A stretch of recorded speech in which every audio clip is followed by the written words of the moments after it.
1920년대 무렵 덴마크는 경제 공황으로 인해서 온 나라가 도탄에 빠지게 되었습니다. 특별히 건축업은 완전히 붕괴되고 말았습니다. 바로 그때 목공업을 하던 한 사람이 이제는 다른 일자리를 구해야 했습니다. 그래서 그는 나무로 인형을 만들어 팔기 시작을 했습니다. 그런데 그 공장이 그만 완전히 불에 타 없어지고 말았어요. 실망이 컸습니다. 그러나 그는 좌절하지 않고 전부터 그가 부업으로 하던 플라스틱으로 장난감을 또 만들기 시작했습니다. 본격적으로 만들었어요. 그런데 이 플라스틱으로 만든 장난감이 의외로 잘 팔리게 됐습니다. 이제는 수십억의 그 소득을 1년에 올리는 아주 큰 세계적인 장난감 기업을 가지게 된 것입니다. 모든 걸 다 잃었지만 포기하지 않고 끈질기게 다시 도전해서 세계적인 장난감 회사가 되었는데, 이 장난감 회사의 그 상호가 뭐냐? 레고입니다. 아이들 장난감을 사주러 가면 레고라는 상표가 붙어 있어요. 여러분, 사람이 하는 일마다 다 성공할 수 없어요. 그건 우리의 희망사항이에요. 그러나 어떤 사람이 성공을 했다고 하면 그 성공 뒤에는 실패와 고통의 비하인드 스토리, 숨겨진 이야기가 있는 것입니다. 사람들 중에는 고통을 고통으로 이해하는 사람이 있습니다. 이런 사람은 그 고통으로 인해서 좌절합니다. 낙심합니다. 그리고 마침내는 자기 자신을 포기하게 되는 경우도 많이 있습니다. 그러나 고통 뒤에 있는 영광을 보는 사람이 있습니다. 그런 사람은 마침내 놀라운 영광을 누리게 되는 것입니다. 본문에 보면 사도 바울에게도 큰 고통이 찾아왔습니다. 너무너무 힘든 고통, 가시와 같은 고통. 그러나 그는 그 가시의 고통이 자신의 신앙에 큰 유익이 되었다고 고백하고 있습니다. 여러분, 가시는 그 자체가 절대로 좋은 것이 아닙니다. 우리를 찌르고 핥히고 상처를 만들고 큰 고통을 주는 것입니다. 그러나 가시가 언제나 해로운 것만은 아닙니다. 정말 아름다운 꽃에는 그 줄기에 예리한 가시가 달려있어요. 꽃 중에 꽃이라고 말할 수 있는 장미 보세요. 그 가지에 가시가 있는 거예요. 왜 가시가 있는가? 함부로 아름다운 자태를 탐내거나 꺾지 못하도록 가시가 있는 거예요. 백합화 향기는 가시에 찢겼을 때 진동한다고 하는 것입니다. 생선도 가시가 많은 생선은 참 먹기 힘들지요. 그러나 그런 생선이 맛이 있다는 거예요. 여러분, 사람을 찌르고 상처를 주는 고통이라고 할지라도, 그런 가시라고 할지라도 다 해로운 것만은 아닙니다. 사도 바울에게 찌르는 가시가 있어서 너무너무 큰 고통을 당했습니다. 너무 힘들어서 괴로워서 주님께 기도합니다. 이 가시를 제거해 주세요. 3번이나 부르짖어 눈물로 기도했습니다. 여러분, 바울은 그를 괴롭히는 그 가시 때문에 자신의 신앙과 자신의 삶을 바르게 추슬러 나갈 수 있었습니다. 사랑하는 성도 여러분, 가시가 다 나쁜 건 아니에요. 그런데 성경에 보면 가시에 대한 이야기가 몇 번 나와요. 주님은 이 가시를 통해서 우리에게 큰 교훈을 주시고 있어요. 그것이 무엇인가를 깨닫고 은혜를 받는 귀한 시간 될 수 있기를 간절히 바랍니다. 첫째는 땅이 낸 가시덤불과 엉겅퀴에 대한 말씀이 있습니다. 창세기 3장 18절에 보면 땅이 내게 가시덤불과 엉겅퀴를 낼 것이다 하는 말씀이 있습니다. 하나님이 아담과 하와에게 처음 주신 그 땅은 너무너무 좋은 옥토였습니다. 씨를 뿌리기만 하면 어김없이 좋은 열매를, 탐스러운 열매를 맺었습니다. 그런데 인간이 타락한 이후에 가시덤불과 엉겅퀴를 땅이 내기 시작합니다. 토질이 변한 거예요. 악한 땅이 된 겁니다. 그러므로 심은 대로 뿌린 대로 거두지를 못해 헛수고로 끝날 때가 많습니다. 변질된 악한 인간으로 인해서 땅도 악한 땅이 된 것입니다. 과거에 우리나라에도 산이 다 벌거숭이 산이었어요. 또한 요즘 바다에도 적조 현상이 나타나서 양식하는 고기들이 떼죽음을 당하고 있어요. 산과 들이 쓰레기로 뒤덮이고 있습니다. 원인이 무엇입니까? 사람 때문이에요. 변질된 인간 때문에 그렇게 되는 거예요. 이렇게 무책임한 행동 때문에 오늘날 환경이 파괴됩니다. 자연이 탄식하는 것입니다. 아무 데서나 흡연을 하고 담배꽁초를 그냥 마구 버립니다. 그래서 화재가 나기도 하고 사람이 화상을 입기도 하는 것입니다. 이러한 무책임한 사람에 의해서 지구는 점점 병들어가고 있습니다. 가시덤불과 엉겅퀴가 지구를 덮어가고 있는 거예요.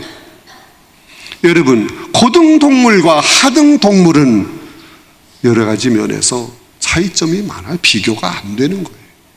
하등동물, 여러분 개나 돼지를 보세요. 무슨 윤리적 결단이나 자기 통제, 어디 그런 게 있어요? 아무 데서나 방뇨하고 배설하고 생식 활동을 자유롭게 하고. 그러나 고등동물은, 사람은 그럴 수가 없어요. 하등동물처럼 그렇게 생각하고 행동할 수 없잖아요. 그런데 고등동물인 인간들이 점차 하등동물처럼 변질되어 가고 있습니다. 아무 데나 버리고 싸고 망가뜨리고 윤리도 도덕도 소용없어요. 여러분, 강아지가 제 어미 개를 물어뜯어 죽였다, 그런 얘기 들어본 적이 있어요? 절대 그렇게 하지 않습니다. 그러나 오늘날 자식이 부모를 칼로 찔러 죽이고 때려 죽이고 악한 시대가 된 거예요. 부모가 자식을 버리는 시대가 된 것입니다. 이러한 삶의 모습은 금수에 비해, 하등동물에 비해 나을 것이 없는 모습이 아니겠습니까? 우리는 지금 가시와 엉겅퀴가 뒤덮이는 이런 타락한 세상 속에서 살아가고 있는 거예요.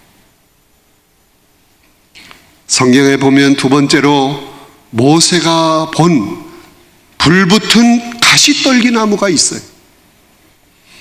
출애굽기 3장에 보면 모세가 호렙산에 이르게 되었을 때 가시떨기 나무에 불이 붙었어요.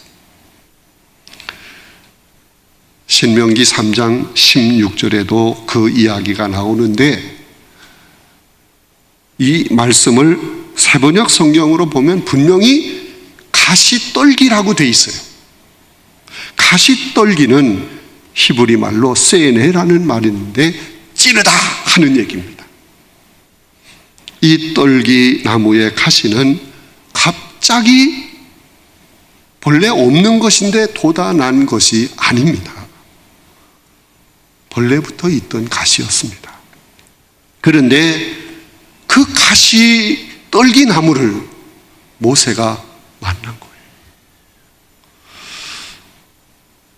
이 가시 떨기 나무에 불이 붙었는데 얼마나 강렬한 불인지, 그러나 타서 없어지지 않는 불이었습니다. 여기에 영적인 심오한 깊은 뜻이 있습니다. 모세가 본 호렙산의 가시는 모세가 걸어야 할 험난한 가시밭길을 예고하는 그런 예표적인 모습입니다. 또한 꺼지지 않는 불은 하나님이 그와 함께 하시고 그의 가는 길을 인도하시며 그를 지키신다는 뜻입니다. 아담과 하와가 만난 가시덤불, 엉겅퀴는 죄로 인해서 생긴 것이지만 모세가 만난 가시는 모세의 죄로 인해서 생긴 것이 아닙니다. 인간의 삶에는 그런 가시와 같은 것들이 많이 있다. 그런 것들이 기다리고 있다 하는 것을 보여주고 있는 것입니다. 어떤 사람은 내 일생에는 그런 가시와 같은 고통이 와서는 안 된다. 내가 진실하게 살았고 열심히 살았고 성실하게 살았고 거짓 없이 살았는데 내게는 가시와 같은 고통이 와서는 안 된다. 그렇게 생각하는 사람이 있습니다. 여러분, 요람에서부터 무덤까지 그런 가시와 같은 고통이 없이 산다면 얼마나 좋겠습니까? 그러나 그것은 우리의 희망사항일 뿐입니다.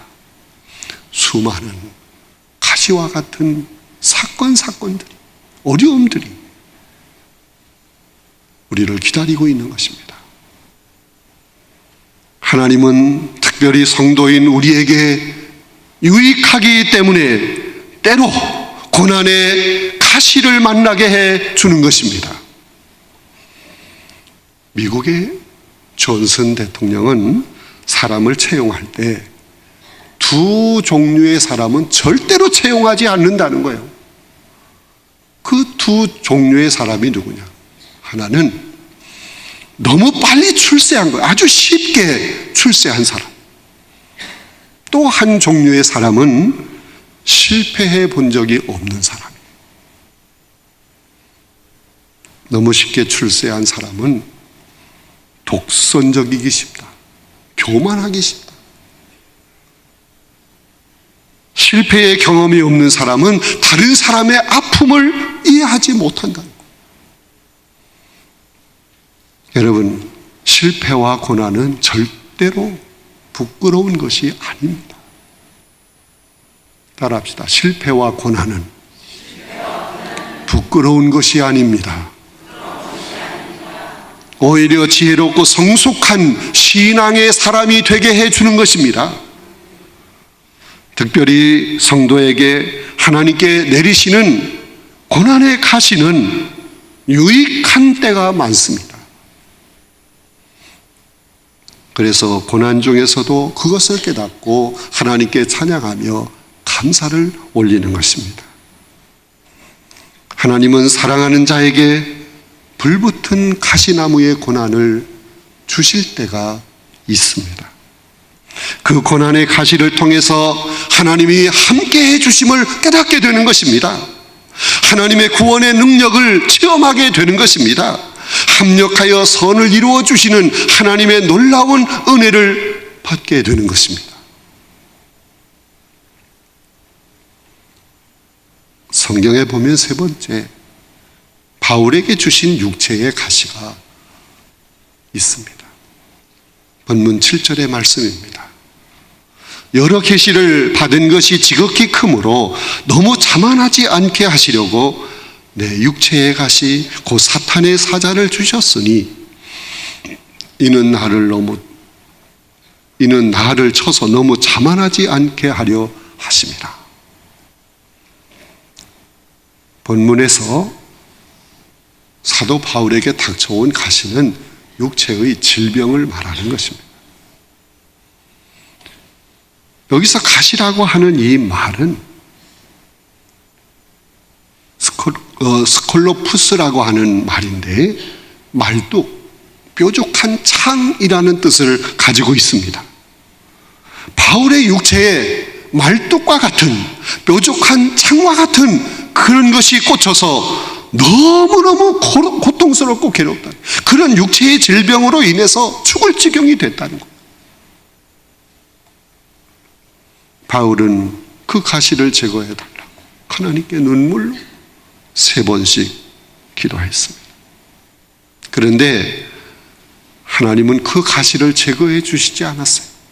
오히려 하나님은 말씀했습니다. 내 은혜가 내게 족하도다. 가시를 은혜라고 말씀하는 거예요. 왜 바울에게 가시가 은혜인 것입니까? 그것은 그 가시 때문에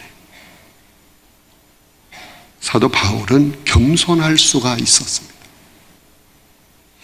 사도 바울은 당시 모든 사람이 부러워하는 좋은 조건들을 다 가지고 있었습니다. 그는 대단히 좋은 가문에서 태어났습니다. 가말리엘과 같은 훌륭한 석학 밑에서 최고의 학문까지 마스터한 사람입니다. 로마의 시민권을 가지고 있었습니다. 그의 아버지는 그가 앞으로 큰 사람이 되라고 사울이라고 하는 이름을 붙여주었습니다. 모든 조건, 사람들이 부러워하는 조건을 다 가지고 있었습니다. 그런데 그의 몸을 너무도 큰 가시가 찌르고 있었습니다. 이 가시는 율법으로도 로마의 시민권으로도 좋은 가문으로도 해결할 수 없습니다. 그래서 바울은 그 가시 때문에 겸손히 자기 자신을 낮추고 하나님께 눈물로 간구한 것입니다. 바울은 그 고통 속에서 기도하면서 깨달은 것이 있습니다.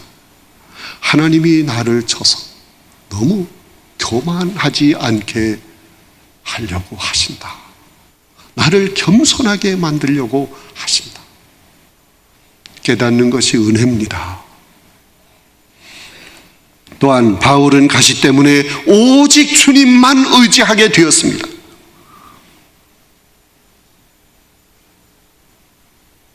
그는 그 가시를 제거해달라고 눈물로 정말 결사적으로 하나님께 매달려 간절히 기도할 때 하나님과 연결되는 은혜의 통로가 넓게 활짝 열리게 된 것입니다. 하나님은 바울이 미처 생각하지 못하는 놀라운 은혜를 주시기 위해서 은혜의 통로를 활짝 여신 것입니다. 본문 9절에 보면 나에게 이르시기를 내 은혜가 내게 족하도다. 이는 내 능력이 약한 데서 온전하여 짐이라 하신지라. 그러므로 도리어 크게 기뻐함으로 나의 여러 약한 것들에 대하여 자랑하리니 이는 그리스도의 능력이 내게 머물게 하려 함이라. 바울의 고백이, 바울은 가시 때문에 오히려 엄청난 그리스도의 능력을 받게 되었다는 것입니다. 가시 때문에 하나님께 간절히 간구함으로 은혜의 통로가 열려지고 그 통로를 통해서 하나님이 채워주시는 큰 능력이 그 속에 넘치게 되었다는 것입니다. 그러므로 바울은 가시 때문에 고통스러워하고 힘들어하는 것이 아니라 자신의 약함을 자랑하게 된 것입니다. 자신의 몸의 가시 때문에 하나님의 큰 능력을 받게 되었으니 얼마나 감사하냐.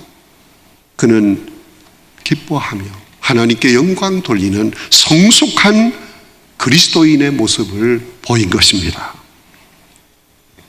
바울은 자신의 몸의 가시 때문에 그리스도의 큰 능력을 받게 된 것을 큰 은혜라고 고백하고 있는 것입니다. 여러분, 가시로 말하면 예수님의 가시에 견줄 만한 가시는 없어요. 너무도 예리한 가시가 이마를 찔렀어요. 그 가시가 양손과 양발을 꿰뚫었어요. 옆구리에 구멍을 냈습니다. 그 누구도 주님의 이 가시의 아픔에 동참하지 못했습니다. 모세의 가시도 바울의 가시도 스데반의 가시도 그리고 우리들의 가시도 예수님의 이 가시에 비교할 수 없어요. 처절한 고통과 절망의 십자가를 지신 주님께서, 가시에 처절한 고통을 당하신 주님께서 그것으로 끝난 것이 아니고 다시 살아나신 부활의 승리의 모습을 보여주셨습니다.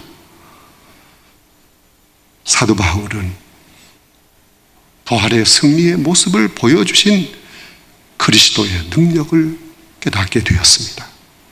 그리고 그는 예수 그리스도의 능력의 복음을 증거하기 시작했습니다. 여러분, 가시는 누구에게나 다 있습니다. 그 가시에 절대로 굴복해서는 안 됩니다. 주님은 그 가시를 극복하고 부활의 승리의 모습을, 능력 있는 모습을 보이셨습니다. 그 주님이 여러분의 주님이십니다. 여러분과 함께 하십니다. 여러분의 가는 길을 인도하시는 것입니다. 우리는 예수 그리스도의 그 십자가의 길을 생각하며 그 길을 따라가야 합니다. 마침내 영광의 새벽을, 승리의 새벽을 맞이하기 위해서, 부활의 새 아침을 맞이하기 위해서 우리는 예수 그리스도를 바라보며 끝까지 달려갈 길을 다 달려가야 합니다. 가시는 우리에게 큰 교훈을 주고 있습니다. 교만하지 말라는 거예요. 겸손히 오직 주님만 바라보고 힘써 기도하라는 것입니다. 십자가를 생각하라는 것입니다. 영광의 부활의 새 아침을 바라보라는 것입니다. 여러분에게 고통의 가시가 있습니까? 육신의 질병으로 인한 고통, 마음으로, 정신적으로 당하는 고통의 가시가 있습니까? 가시는 주님이 주시는 은혜인 것을 깨달으시기 바랍니다. 오히려 높은 신앙의 차원에서 감사하면서 우리 주님께 전폭을 맡기고 의지하며 기도할 때 승리의 기쁨을, 예수 그리스도의 부활의 능력을 여러분에게 채워주실 줄로 믿습니다. 그래서 늘 하나님께 감사하며 모든 고통과 괴로움을 극복하고 승리하는 삶을 살아가도록 인도해 주실 줄로 믿습니다.